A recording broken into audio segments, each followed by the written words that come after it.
இஸ்ரேலை உளவு பார்ப்பதற்காக சீனாவின் உளவு கப்பல்கள் இஸ்ரேலை சுற்றி வருவதாக தகவல்கள் வெளியாகியுள்ளன. ஈரானுக்கு ஆதரவாக இஸ்ரேல் மீது சீனா போர் தொடுத்தால் உலக போராக மாறிவிடும் என உலக தலைவர்கள் கவலை தெரிவிக்கின்றனர். உளவு கப்பல்கள் எங்கே நிறுத்தப்பட்டுள்ளன என்பதை பார்க்கலாம். அணு ஆயுதம் தயாரிப்பதாக கூறி கடந்த 13ஆம் தேதி ஈரான் மீது விமானப்படை தாக்குதலை இஸ்ரேல் நடத்தியது.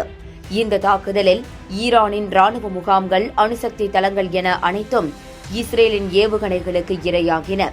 இதற்கு பதிலடி கொடுக்கும் விதமாக இஸ்ரேலின் முக்கிய நகரங்களை குறிவைத்து ஈரான் தாக்குதல் நடத்தியது. ஈரான் நடத்திய இடைவிடாத தாக்குதலில் இஸ்ரேலின் ராணுவ மையங்கள், விமானப்படை தளங்கள் பலத்த சேதமடைந்துள்ளன. தங்கள் மீது தாக்குதல் நடத்தி ஈரான் தவறு செய்துவிட்டது, இதற்கு பதிலடி கடுமையாக இருக்கும் என இஸ்ரேல் பிரதமர் நெதன்யாகு எச்சரித்திருந்தார். இவரின் எச்சரிக்கையை தொடர்ந்து இஸ்ரேல் ஈரான் மீது தாக்குதலை தீவிரப்படுத்தி வருகிறது.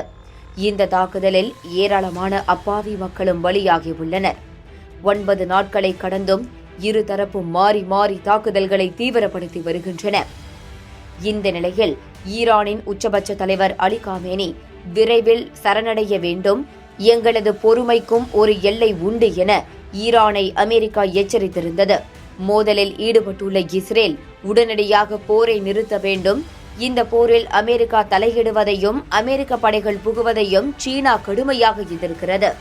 உலக ஒருமைப்பாட்டை மீறும் செயலையும் சீனா எதிர்க்கிறது என அமெரிக்காவை எச்சரித்து அறிக்கை ஒன்றை வெளியிட்டிருந்தது சீனா.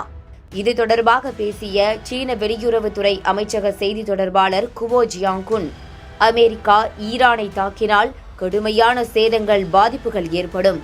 இது சர்வதேச உறவுகளை பாதிப்பது மட்டுமின்றி மத்திய கிழக்கில் பதற்றத்தை அதிகரிக்கும் என பேசியிருந்தார். இப்படி பரபரப்பாக போய்கொண்டிருக்கும் சூழலில் சீனாவின் மின்னணு கண்காணிப்பு உளவு கப்பல்களான 855 மற்றும் 815A என்ற இரு கப்பல்கள் பாரசீக வளைகுடாவில் நிறுத்தப்பட்டுள்ளதாக தகவல் வெளியாகியுள்ளன.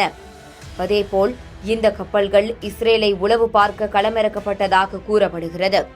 ஒருவேளை இஸ்ரேலுக்கு ஆதரவாக அமெரிக்கா களமிறங்கினால் ஈரானுக்கு ஆதரவாக சீனா களமிறங்கும். இது உலக போராக மாறிவிடும் என்பதால் இரு நாடுகளும் பேச்சுவார்த்தை நடத்தி போரை முடிவுக்கு கொண்டு வர வேண்டும் என உலக தலைவர்கள் வலியுறுத்தி வருகின்றனர்.